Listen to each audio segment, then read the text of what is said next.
Hi, Kaylee. So my name is Mariah, and I'm going to go over first some of the different hooks that you can use for Tunisian crochet, and then I have a couple sample pieces that I have going, and then I'm going to get something started by casting on, and I will walk you through the first few steps of Tunisian simple stitch, which is just like the first basic stitch of Tunisian. So I'm gonna turn my camera around, hand the phone over to my daughter so that we can get this going.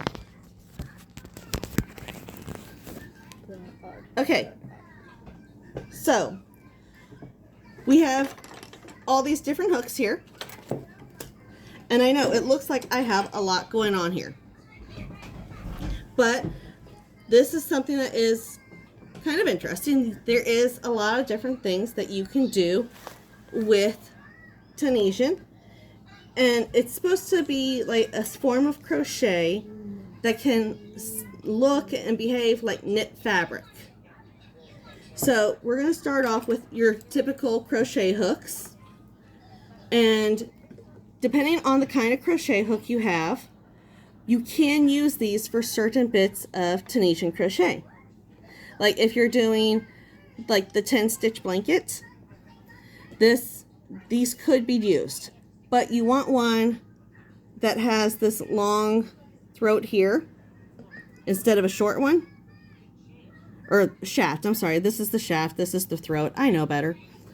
But this right here, where you have this flat bit where typically your thumb would go, where it tells you the size of your hooks and all, and the brand, that will change the shape of your stitches, of course. So if you're doing bigger pieces, these really are not the best choice for it. But like I said, if you're doing like the 10 stitch, you can easily fit 10 stitches right there on a longer one versus one that has a shorter shaft. So I'm going to set those aside, and now I'm going to walk through the different kinds of specifically made for Tunisian crochet hooks. So of course you would do, like here's your typical crochet hook. This would be good for doing some Tunisian crochet, and it's honestly my preferred one if I'm doing small things with my Tunisian, like little blocks, or if I'm doing Tunisian entrelac, which if you really get into that, I can show you. I can do a video of that for you too, but otherwise there's some really good YouTube videos I can also help direct you to. I have to find them again, but I can do it. But again, like if you're doing the 10 stitch blanket, this is really good because it's just, you don't have that shape, that thumb rest that is in your typical one. So this is one I like to keep in my bag for if I'm doing regular crochet or Tunisian. Now, we have your typical longer ones that are good for that. And of course, they do come in a variety of material. I have a plastic one, I have metal, I have wood. Depending on where you look on the internet, you can find acrylic if that's what you prefer. I tend to break acrylic, so I don't buy them. And just like with your typical crochet hooks and your knitting needles, they all come in a variety of sizes. Like this green one I have here is a size I. This kind of bluish one is a 10 millimeter. I have no idea what size these wood ones are because I got them in like an auction thing, but I do have my gauge here. This, if I'm pushing, could be a size 15, probably not. This says it's a 13, so yeah. And then of course, I'm gonna push these aside now. You have your, I'm missing one. No, here it is. It just blended in. You have what's called your double-ended Tunisian hooks. These are good for if you really just want a short hook like this one, or if you're doing projects in the round. And there is a color method you can do that uses the double-ended, that's where you work one color and then you pull through with the other. And if you want to see that later, we can do a video on that too. But those are also, mainly I use these for when I'm doing it in the round. And then finally, you have your cable Tunisian for those really big projects, like if you're doing a blanket, because it allows you to get your needle nice and long, and it has a stopper, and you don't have this like long bit here that you're trying to finagle. You just have the little bit that your hand holds. I do sometimes use that for the bigger projects.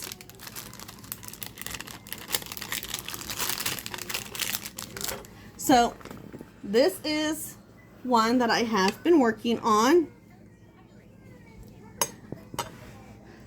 This is how it will look if you're doing just the simple Tunisian stitch. The stitches should all be lined up, should be stacked on top of each other. This is about 21 stitches long, or I mean wide. And this is in worsted weight yarn. Now here's my suggestion, because this will roll in on itself. And this is like one of those few methods where you don't need to really keep tension. You want it loose, because it's very easy to make everything tight. But like this yarn, the suggested hook is a 5mm or an I-9. I am using a K, which my brain is frying and I can't, oh here we go, which is like a 6.5 or a 10.5. This makes my stitches and helps them lie flat. One thing that, because it is all, your stitches are all on the one side. See, you've got this going on back here. So if we were knitting, this would be called stockinette, because you would have all your stitches coming over to the one side. So it wants to roll up on itself, and it also wants to roll in on itself. This is part of the reason I go up a couple hook sizes than what's recommended to make the stitches bigger and looser. But to also give it some weight so it doesn't want to roll up, I will crochet 1 or 2, maybe 3 rows of single crochet or half double. I just do like a foundation, a base there. So that is a scarf that I am working on. And then you can also do this with lace weight yarn. This is a size 1. The recommended hook size is a 3.25 or a D3. Hey Mom. Yes. And when you're showing the yarn, you should probably show the brand too, in case no one is bad. So this is actually a size G, but here with like the lace stitches, if I can get it as I go, it'll, like here I did not do the a row of 1 or 2 rows, so you can see it's trying to roll up on itself. But otherwise, it kind of opens up the fabric a bit to go up a bit. If you want to go up even more, you can make this really lacy. But again, I recommend doing like just 1 or 2 rows of crochet normal before you do it, just to give some weight. Or maybe, depending on your yarn, you can block that out. I don't do a lot of blocking when I Tunisian. So I've already pulled out my tail here from this ball of Impeccable. It is a worsted weight. Where's my label thing? There it is. A size 4. It recommends a 5mm or H8 hook. I am kind of just eyeballing this, but like, let's see, what did I say, 5? Yeah, amazing, Bebe. So we could go for a size 6, but I really don't feel like it's going to be enough to get the what I want. And let's see here. Just to do a quick double check here. Yeah, see, my thing is not accurate for judging that this is 6 millimeters. This thing actually says that this is a like 10.5. But I'm going to just use it just to kind of make sure that I am going up a bit.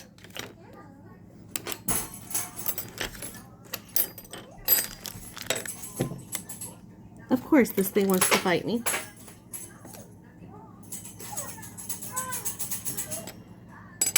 So, you know what? I'm just going to...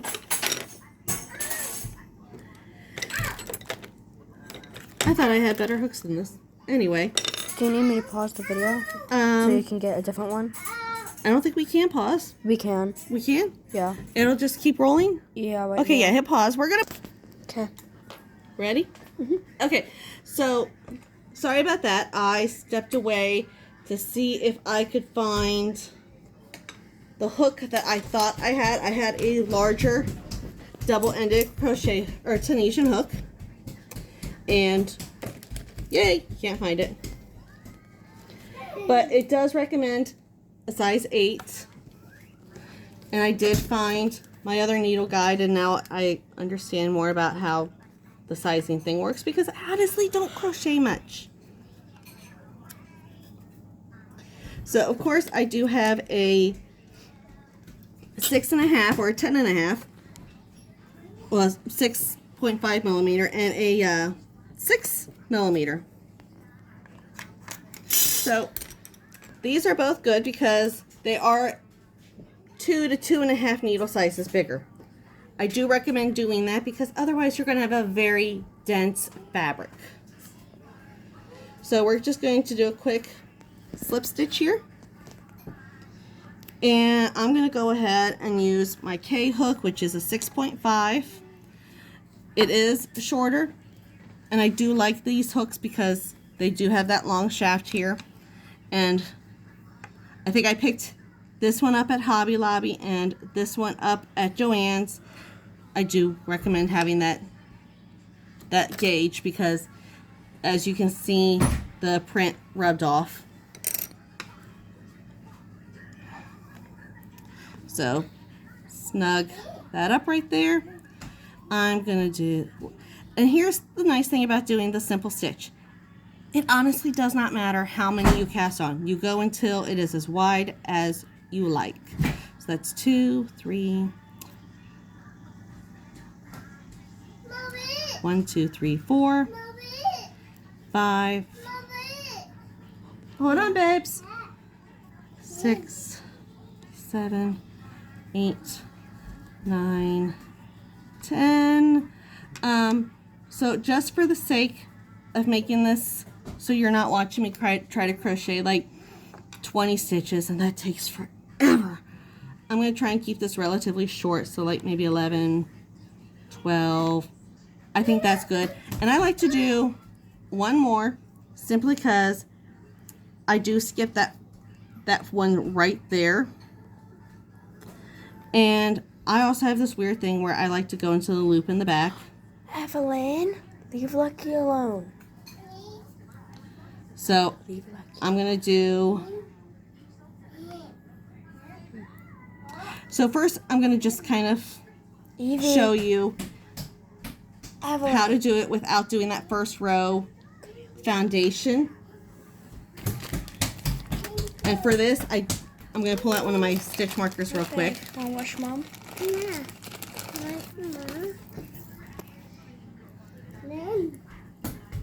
You probably hear my 2-year-old. I have 3 helpers, so I always have stitch markers handy because I can do this and it doesn't pull apart my work. Makes it real easy to set it down. Now, I don't know if you like to work in the loop on the back because I just like the way that edging looks. But I'll go ahead and do just the top here. So I personally skipped that first one, which is why I'll do maybe an odd number or that one extra stitch. And I'm just going to do a row real quick here. So I'm going to slow this down a bit. We're going to just go in like we're going to crochet like normal. We're going to pull out.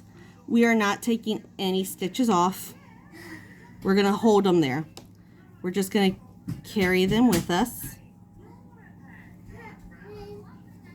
And this is why you want one without that shape there, because you want room to hold those stitches. I'll be honest, I've not paid attention if you are a knitter, but just like if we were knitting, because I honestly do both. Like we're casting onto our knitting needles. And as you can tell, I'm not working very hard to do much. Whoops, I did too many in that one. I'm not trying to do a lot of tensioning here. I'm just kind of loosely holding it.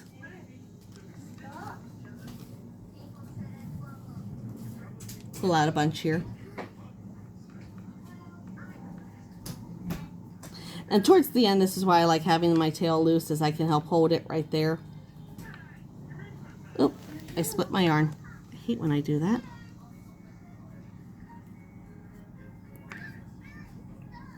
Now, I also like to hold it here and just kind of carry it up the side, my tail, but for this I won't.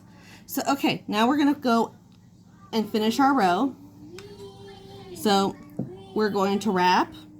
We're going to pull through one. Leave it there, because we're just doing the one. And now we're going to wrap again, pull through two. Wrap, and pull through two. So we're slowly taking them off the hook. And again, you kind of want your tension a little loose, because this, if you are using a hook recommended for your yarn weight, it's going to be very dense. So I do recommend going up a couple sizes.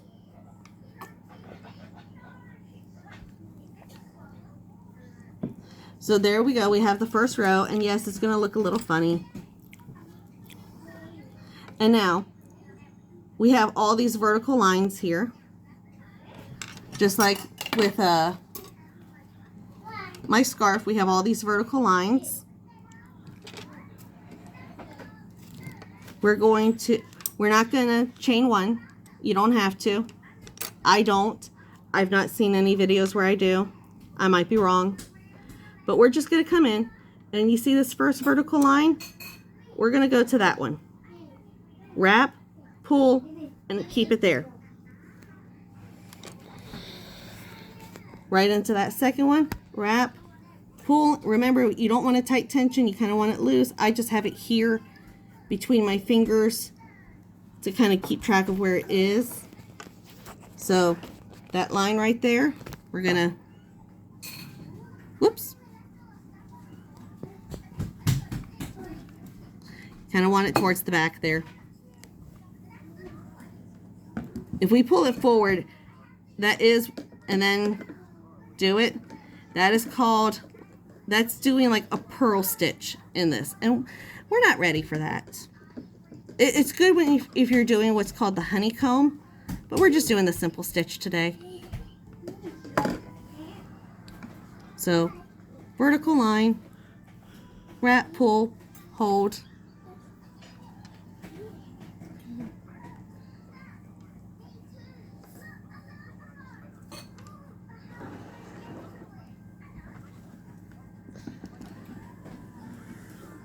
My preteen is being like so patient helping me with this. Alright, so we've come to the end of our row. We've picked up all those vertical lines. You see they're all lined up real nice and neat there. And we're going to go back now. We're going to wrap, pull through one, wrap, and go through two. wrap, and 2.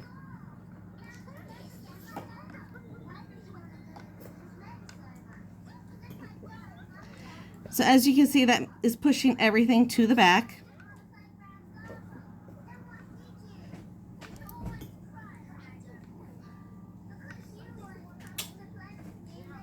And I'm just trying to keep my yarn loose here.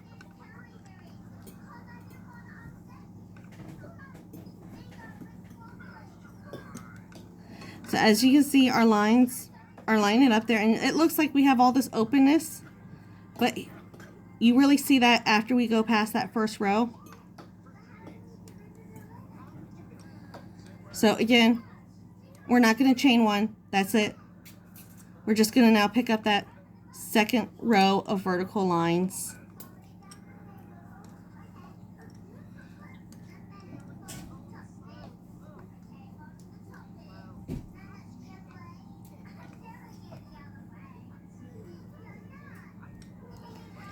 And if you have questions about anything I am doing, please feel free to get a hold of me. Lucky's down to the basement. No, Evie, Lucky can go down.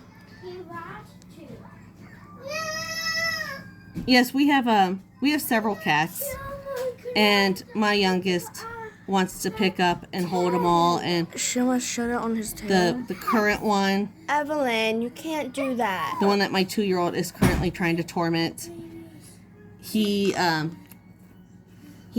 came from another home, he has tail issues, and he's really not excited to be around my smaller one. So anyway, as you can see, as I went back and I picked up the 3rd row, it filled in all that empty back space. So I'm going to do another row showing you how we go backwards, how we take off the hook.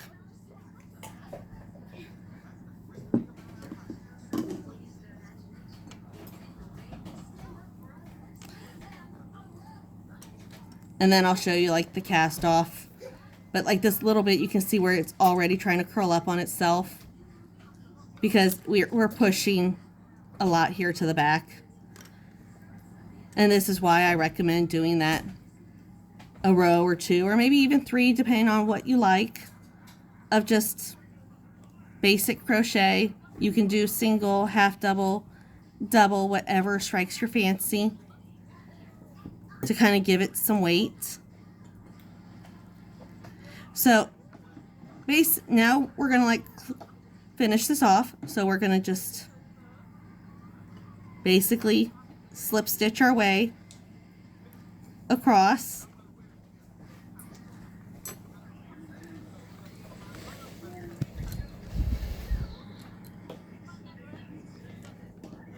Picking up in those vertical rows again. Now if you want, you could just pick up that vertical row like that, like we were doing earlier. You could single crochet it across if you want.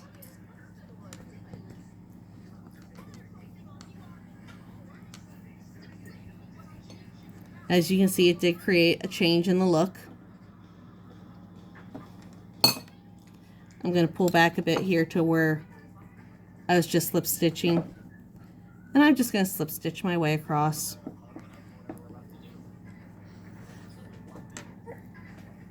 Now, of course, like if you're doing a scarf like my big rainbow one, Evelyn, Kimmy, give me that. Why did you do that? You silly thing. Joys of motherhood while crafting. That's why I recommend having those stitch markers in there, so that if your work gets ripped back. Evie. Okay.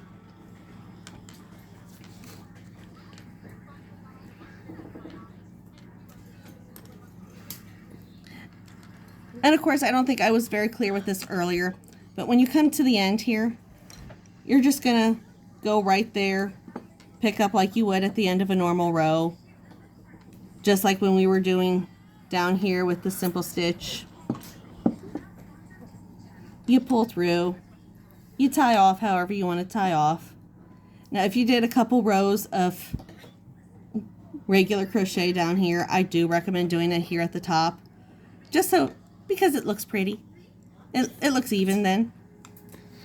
But yeah, this is part of the reason I recommend going up a couple sizes, 2, 2.5, 3 if you really want to, is it does kind of help it lay out a little better. So even though this is like only maybe 4 rows, if I wanted to like block and kill it without that foundation that I recommended, it'll help it lay flat with, because if you do this recommended hook size or smaller, it's going to make it really tight.